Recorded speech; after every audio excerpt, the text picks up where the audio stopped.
And it's an interesting conversation because I think part of, certainly many evangelical Christians believe that the path to God runs through Jesus Christ.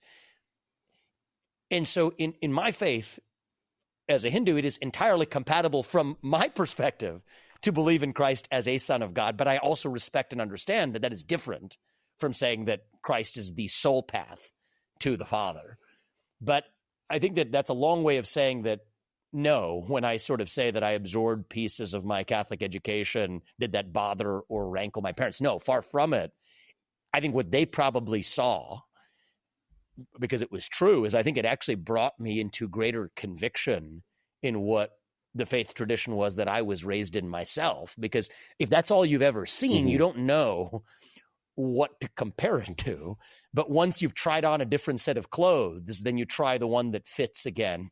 Then you realize why it actually fit. You don't know what a fit is until you've tried something that doesn't. How has that been when you've interacted with evangelical Christians? Do you think that there's been any sort of tension there?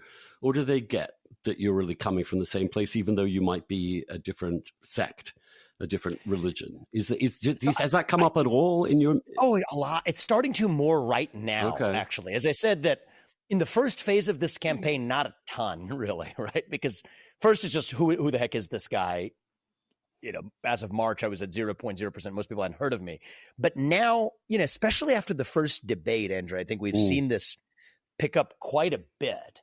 I was giving a speech at the, this, what was it called? Stand, Vote, Pray Summit in DC a couple days ago, and all the, other candidates spoke there too. I spoke about the value of the individual, family, nation, God as an alternative vision to race, gender, sexuality, and climate. One of my, let's just say, points of preaching to the Republican Party is that we can't just be against what the other side puts on offer. And I think that that's a trap that the Republican Party has fallen into. I don't talk about Joe Biden on the campaign trail that much, for example, for a number of reasons. One is I don't think he's actually the person running the country. Second, I don't think I'm going to be running against him if I'm the nominee. But third is it misses the point. Most importantly, we have to offer an affirmative vision of our own.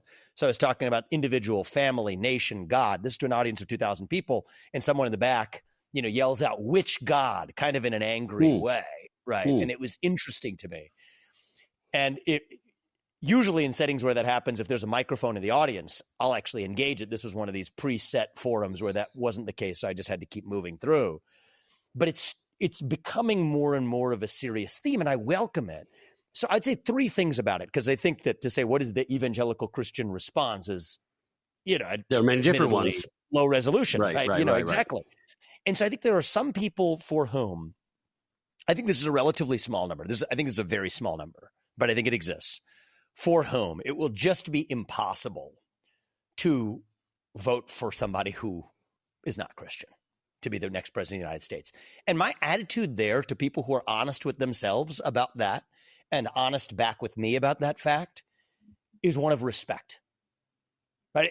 If that's where you are and you believe that that is the value set that is important to have, a commander-in-chief of the United States of America who believes that the only path to God runs through Jesus Christ, and that is fundamentally important to you for what you need the United States, the President of the United States of America, to embrace as his belief system, and you're honest about that with yourself and even directly with me, I respect that. And I have, I think, deeply at peace with the fact that that exists in this country. It's part of the pluralism of this country, and that view should be respected, right? I don't want to look down on that view. I think that we live in a culture where actually part of the reason I think that it's a very small portion of the total Republican base, but it's slightly bigger than it would be precisely because there has been such an assault on Christianity and an assault on organized religion broadly, but Christianity in particular, that some of that I think is actually a reactionary